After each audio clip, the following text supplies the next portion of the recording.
Assalamualaikum warahmatullahi wabarakatuh. Perkenalkan, saya Muhammad Masdi Rezki dari Pendidikan Geografi C dengan NPM 202-170-112. Saya di sini akan mengerjakan tugas ujian tengah semester. Yang pertama yaitu sebutkan dan jelaskan unsur cuaca dan iklim. Unsur cuaca dan iklim ada 9. Yang pertama ada radiasi sinar matahari, yaitu pancaran energi yang berasal dari proses termonuklir yang terjadi di matahari. Dan yang kedua ada lamanya penyinaran matahari dan sudut datang sinar matahari. Lamanya penyinaran matahari dihitung mulai dari matahari terbit sampai terbenam, dan sudut datangnya adalah dibentuk oleh permukaan bumi dengan arah datangnya sinar matahari. Dan yang ketiga ada suhu udara, yaitu ukuran energi kinetik rata-rata dari pergerakan molekul-molekul. Dan yang keempat ada kelembaban udara, yaitu banyak sedikitnya uap air yang terkandung dalam udara pada saat waktu tertentu. Dan yang kelima ada tekanan udara, suatu gaya yang timbul karena adanya berat dari lapisan udara. Dan yang kedelapan ada evaporasi, transpirasi, dan evapotranspirasi. Evaporasi yaitu proses perubahan molekul di dalam keadaan cair menjadi gas, dan transpirasi adalah penguapan dari makhluk hidup, dan evapotranspirasi gabungan dari keduanya. Dan yang ketujuh ada penutupan awan, yaitu suatu proses penghalang agar sinar matahari tidak langsung menuju ke permukaan bumi. Dan yang kedelapan adalah kecepatan dan arah angin.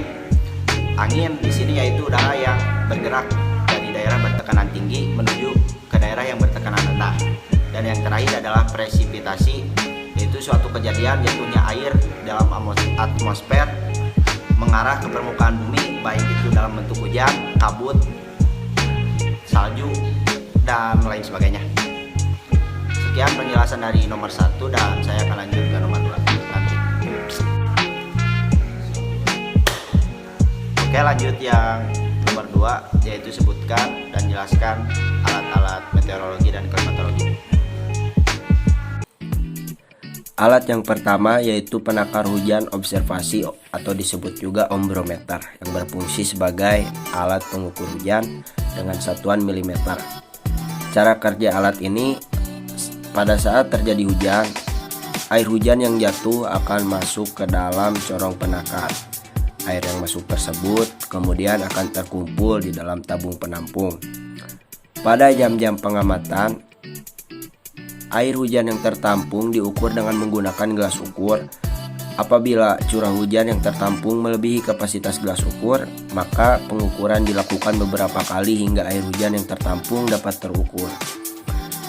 Untuk menghindari cipratan air dari tanah, disarankan pada saat pemasangannya corong ditempatkan pada ketinggian 125 cm dari permukaan tanah, dan penempatannya ditempatkan di tempat yang terbuka jauh dari pepohonan supaya terhindar dari gangguan untuk air hujan masuk ke dalam corong, dan juga ditempatkan di permukaan yang rata agar pada saat pemasangan corong tidak miring. Alat yang kedua yaitu barometer, yang berfungsi adalah untuk mengukur tekanan udara. Satuannya adalah milibar, dan cara kerjanya adalah pada bagian pangkal dibiarkan terbuka, sedangkan bagian lain dipasangi dengan reservoir merkuri. Secara garis besar, barometrik bekerja dengan cara menyeimbangkan massa merkuri terhadap tekanan udara, persis seperti cara kerja timbangan yang sering Anda jumpai.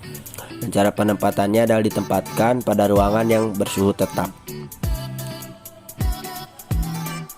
Alat yang ketiga yaitu barograf, adalah alat ukur tekanan udara yang dapat mencatat sendiri. Prinsip kerjanya sama dengan barometer aneroid yang dilengkapi dengan tangkai pena penunjuk dan pias yang dilekatkan pada sebuah tabung jam yang berputar. Satuannya adalah milibar, dan cara kerjanya adalah perubahan tekanan udara permukaan logam tipis, dan perubahan ini diteruskan secara mekanik dengan pena yang bergerak di atas kertas yang menempel di atas sebuah drum perekan digerakkan secara presisi, baik menggunakan mekanisme jarum jam manual maupun jarum jam baterai. Arti rekamannya disebut barogram, dan penempatannya dipasang tegak lurus pada dinding yang kuat dengan tinggi bejana kurang lebih 1 meter dari lantai. Sebaiknya dipasang di lemari kaca latar belakang yang putih untuk memudahkan pembacaan. Alat yang keempat yaitu anemometer yang berfungsi sebagai pengukur kecepatan angin dan besarnya tekanan angin. Satuannya adalah meter per detik, kilometer per jam, dan mil per jam. Cara kerja dari alat ini sangat simpel dan hampir sama dengan kincir angin Belanda. Bagian baling-baling atau mangkok akan berputar sesuai dengan arah mata angin.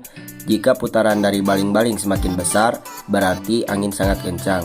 Sebaliknya, jika anemometer tidak bergerak, maka tidak ada angin sama sekali.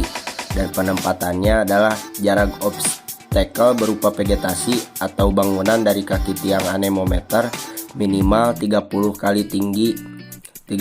kali lebih tinggi obstacle tersebut atau sudut yang terbentuk kurang dari 1,9 derajat. Alat yang kelima yaitu termometer tanah berumput, berfungsi untuk mengukur temperatur atau suhu tanah berumput pada masing-masing kedalaman. Satuannya Celcius, dan cara kerja alat ini terdiri dari 7 buah alat yang pada bagian bawahnya ditanam di dalam tanah. Apabila alat ini terkena sinar matahari, maka suhu tanah akan naik, menyebabkan air raksa dalam reservoir termometer akan naik dan menunjukkan skala pada pipa. Penempatannya ditempatkan pada permukaan tanah berumput seperti di lapangan bola atau lapangan golf yang mempunyai kemiringan tanah standar.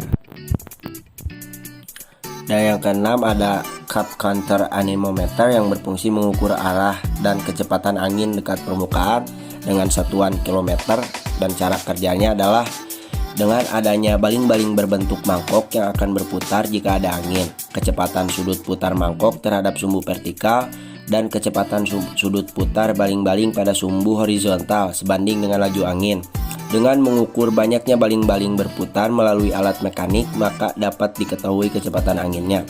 Cara penempatannya ditempatkan di tanah terbuka seperti lapangan agar tidak terhalangi oleh pepohonan atau bangunan, supaya angin yang menempa cup counter ini dapat diambil datanya dengan maksimal. Dan yang terakhir ada hygrometer yang berfungsi untuk mengukur kelembapan udara relatif.